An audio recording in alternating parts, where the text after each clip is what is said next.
Buenas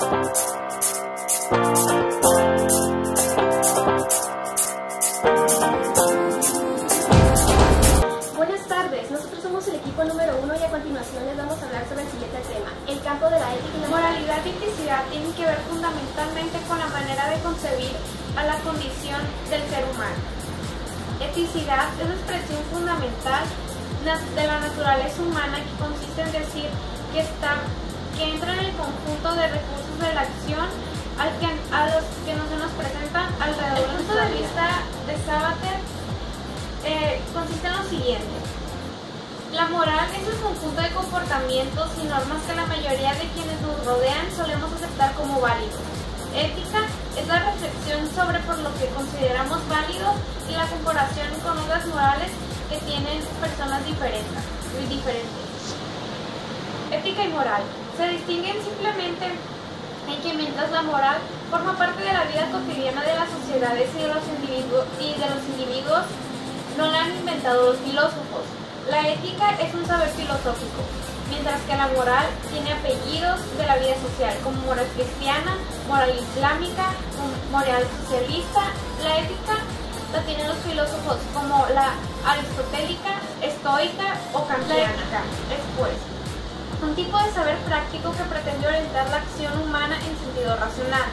Moralina viene del moral, término que se le agrega a la terminación ina y significa moralidad inoportuna, superficial o falsa. El moralismo, cuyo significado aparece muy cercano al de moral y moralina, consiste en decirle a las personas lo que deben hacer, lo que deben de pensar acerca de lo bueno, lo justo, lo deseable, sin dar razones para ello. Es bueno no confundir la moral y la ética con moralidad y eticidad. Ética y moral son dos términos que comúnmente tienden a confundirse, cuando en realidad se trata de dos conceptos distintos. En sus respectivos orígenes son dos términos que comúnmente tienden a confundirse, cuando en realidad se trata de conceptos distintos. En sus respectivos orígenes, griego, ética significa ethos y latino, moral significa mos.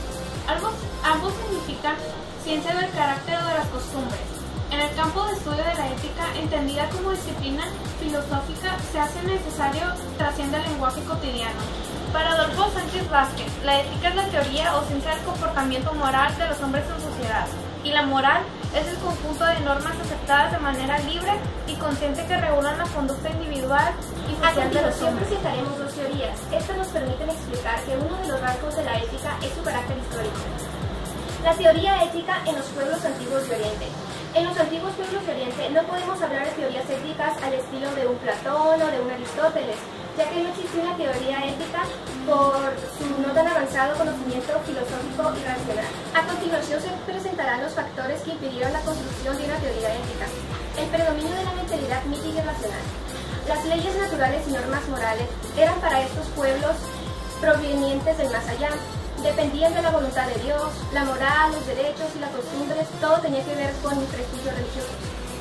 La concepción patrimordial del poder y de la autoridad. Para las civilizaciones, el poder y la autoridad eran patrimonio de reyes o sacerdotes y el resto de los seres humanos eran sometidos a las órdenes de otras personas. La importancia concedida a la tradición.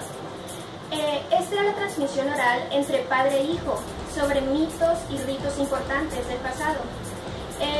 En conclusión podemos llegar que era muy improbable la reflexión ética en estos pueblos, ya que estos estaban amarrados a su religión o a sus mismas creencias.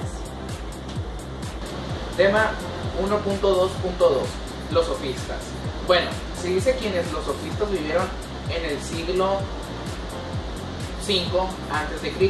y son considerados los primeros pensadores griegos al estudiar las costumbres, los problemas culturales y las leyes morales. En sus reflexiones adoptaron una postura relativa y escéptica, según la cual el hombre es la medida de todas las cosas. La ética clásica, Sócrates, Platón y Aristóteles. El desarrollo de la ética cobró todo un esplendor en la Grecia clásica, que es la mitad del siglo V, y en casi todo el siglo IV a.C. Uno de ellos, quien nació hacia el año de 480 a.C., sostuvo que el hombre es la medida de todas las cosas de las que son en cuanto son y de las que no son en cuanto no son. Claro, que por obra de sus pensadores más representativos, Sócrates, Platón y Aristóteles. Primero hablaremos de Sócrates. Sócrates puede ser considerado como el primer pensador griego. Él estaba convencido de que nadie hace el mal voluntariamente, ya que toda intención y deseo humano tienden hacia el bien. De este modo, Sócrates llegó a la conclusión de que el intelectualismo moral es el que consiste en identificar saber y virtud, ignorancia y vicio. Y bueno, según Platón, el ser humano es el cuerpo y alma en cuanto a esta última se refiere. El ser humano es inmortal. Las aportaciones éticas más importantes: 1. El descubrimiento de virtudes morales, cardinales, prudencia, fortaleza, templeza y justicia.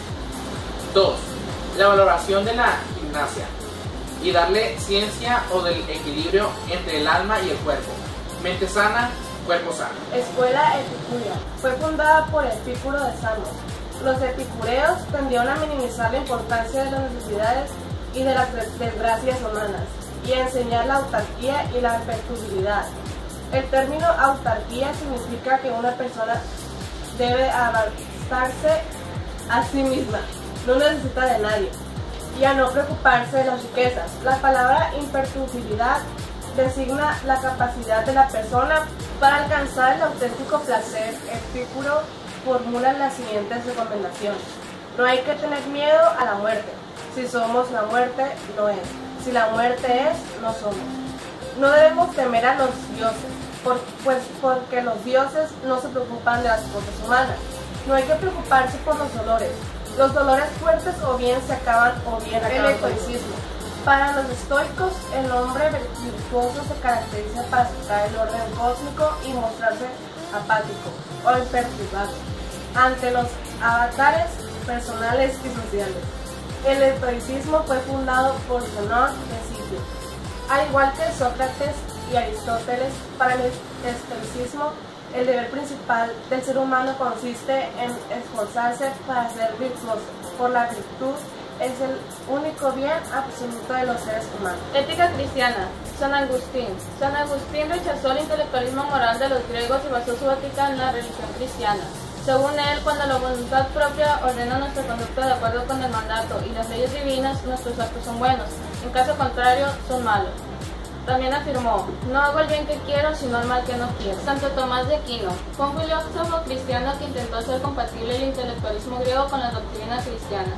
Para Santo Tomás existe una ley moral natural que es universal, inmutable y evidente, y nos indica lo bueno y lo malo, lo que se debe hacer y lo que se debe evitar. Utilitarismo inglés y pragmatismo americano.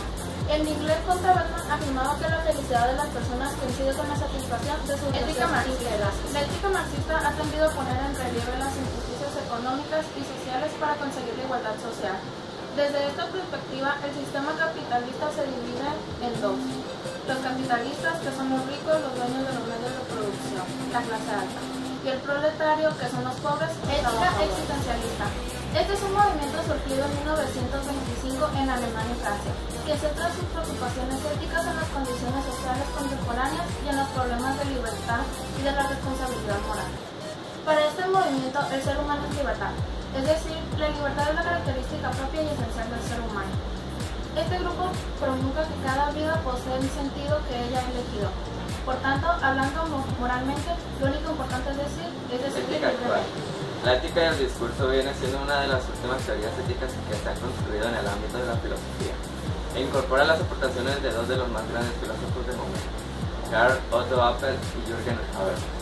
La ética de Appel y Habermas retoma las aportaciones más relevantes de la filosofía del siglo XX. Aunque con distintas motivaciones, el punto de partida para ambos es que la ética, como un discurso humano, se construye en subjetividad. De ahí el título de Ética del discurso, de la comunicación o discursiva. Esta última remite a una forma especial de comunicación, el discurso argumentativo como medio de fundamentación concreta de las normas. Appel distingue tres niveles que corresponden a tres ámbitos de la acción humana y a determinadas etapas del desarrollo cultural. La primera de ellas es la microética, que da cuenta de las relaciones humanas de pequeños grupos. La segunda, mesoética, que comprende grupos mayores como una Estado-nación. Y la tercera es la macroética, el nivel universal, global o mundial. Ambos autores concuerdan en que si toda acción está orientada a la comprensión mutua Esta ciencia llamada pragmática universal por Habermas y pragmática trascendental por Apple señala que toda acción comunicativa es dialógica y que el acuerdo debe estar basado en el reconocimiento de las pretensiones de validez de todo hablante. La ética del discurso no establece normas concretas, sino que es únicamente formal y procedimental. Esto es, señala el procedimiento para que cada grupo específico llegue a sus propias conclusiones, en el marco siempre del discurso argumentativo. Esta fue la presentación del equipo número 1. Muchas gracias por su atención.